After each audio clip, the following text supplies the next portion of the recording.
So hey guys, welcome back to Proxima Tech. आज की video हमारी सॉफ्टवेयर सीरीज़ की वीडियो है और ये जो है ये फर्स्ट वीडियो है। तो इस वीडियो में हम जानेंगे कि हमारे जो स्मार्टफ़ोन होते हैं उसमें कितने टाइप के सीपीयू यूज़ किए जाते हैं। तो ये हम जानकर मोबाइल को सॉफ्टवेयर या फ्लैशिंग कर सकते हैं और हार्डवेयर रिपेयरिंग में भी ये काफ़ी काम आता है। तो 4 टाइप की सीपीयू हैं जो ज़्यादातर यूज़ किए जाते हैं। तो सबसे ऊपर हमारा नंबर 1 पे है जो वो क्वालकॉम है और ये हमारा फ्लैगशिप से लेके बजट रेंज तक दोनों में पाया जाता है। और ये अपना एसडीएम या फिर स्नैपड्रैगन इस तरीके से सीरीज़ होती है इनकी।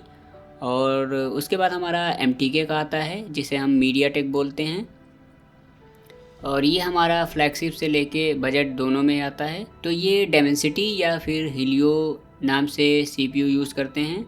उसके बाद हमारा आता है तीसरे नंबर पे एक्जिनोस और ये हमारा सैमसंग के फ़ोन में पाया जाता है और ये सैमसंग का सीपीयू है, इसीलिए सैमसंग के फ़ोन में ज़्यादातर पाया जाता है।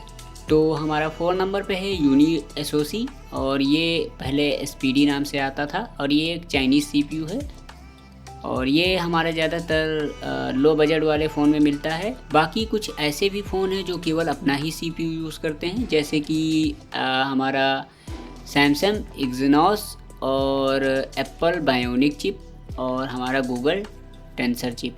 तो ये 3 हैं जो एप्पल और गूगल हैं, ये अपना ही सीपीयू यूज़ करते हैं आज के टाइम पे।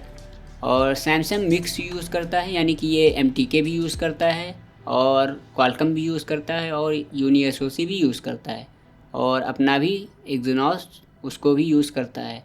तो ये सारे रेंज के हिसाब से होते हैं। तो ये जो हमारा सीपीयू टाइप है इसकी मदद से हम फ़ोन को रिपेयर या फ्लैश कर सकते हैं, क्योंकि सबकी अपनी बूट रीडिंग और जो सॉफ्टवेयर करने का तरीका है वो दोनों अलग अलग होता है। और ये हमारी सॉफ्टवेयर सीरीज़ की पहली वीडियो है और इसमें मैंने सीपीयू इसीलिए एक्सप्लेन किया क्योंकि ये हमारे आगे चल के बहुत ही काम आने वाला है, क्योंकि हम सीपीयू के हिसाब से ही फ़ोन को फ्लैश या जो भी वर्क करना होता है सॉफ्टवेयर रिलेटेड ये इसी के मदद से करते हैं।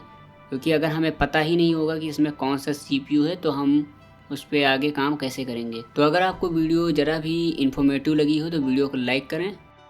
तो मैं आपको दिखाता हूँ कि ये सीपीयू दिखने में कैसे होते हैं और ये किस टाइप से अपना लोगो यूज़ करते हैं। तो मैंने ये सीपीयू का पिक्चर निकाला है क्वालकॉम का। तो कुछ इस तरीके से होता है, उस पर लिखा होता है क्वालकॉम और उसके नीचे ये एसडीएम यानी कि यहाँ पे मॉडल दिया होता है, इसका सारी इन्फॉर्मेशन इस पर लिखी जाती है। तो ये मैंने क्वालकॉम का आपको दिखाया, ये इस तरह अलग अलग चेंज होता रहता है इस पर नीचे का।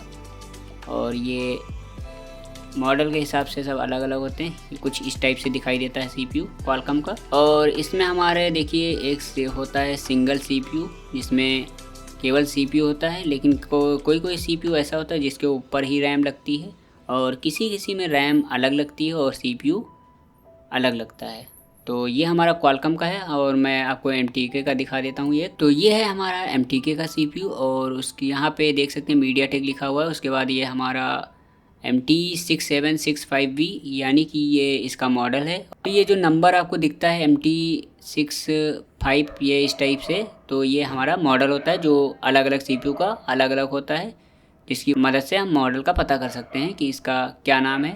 देखिए ये मॉडल होता है, नाम अलग होता है इसका। तो ये है हमारा यूनी एसओसी सीपीयू, यानी ये एसपीडी नाम से पहले आता था, अब ये यूनी एसओसी नाम से आता है और इसके नीचे भी उसी टाइप से मॉडल दिया हुआ है। तो सारे सीपीयू में आपको नीचे मॉडल दिया होता है, तो आप इस मॉडल से पता कर सकते हैं सीपीयू का पूरा नाम क्या है। जैसे ये मॉडल आप अगर गूगल करेंगे तो आपका नेम लिख के आ जाएगा सीपीयू का। तो ये हमारे हो गए यूनी एसओसी का सीपीयू और आपको एक्जिनोस का भी दिखा देते हैं फटाफट। तो हमारा जो सैमसंग का सीपीयू होता है कुछ इस टाइप से दिखाई देता है। फ़िलहाल ये मतलब कि ग्राफिक्स है और रियल में कुछ इसी टाइप से ही दिखता है। और एक्जिनोस सीपीयू सैमसंग में ही ज़्यादातर पाया जाता है। उसके बाद हमारा एप्पल आता है। एप्पल का सीपीयू हमारा इस टाइप से दिखाई देता है और एप्पल लोगो होता है। उसके बाद उसका मॉडल दिया होता है A16, 17 और 18 प्रो इस टाइप से।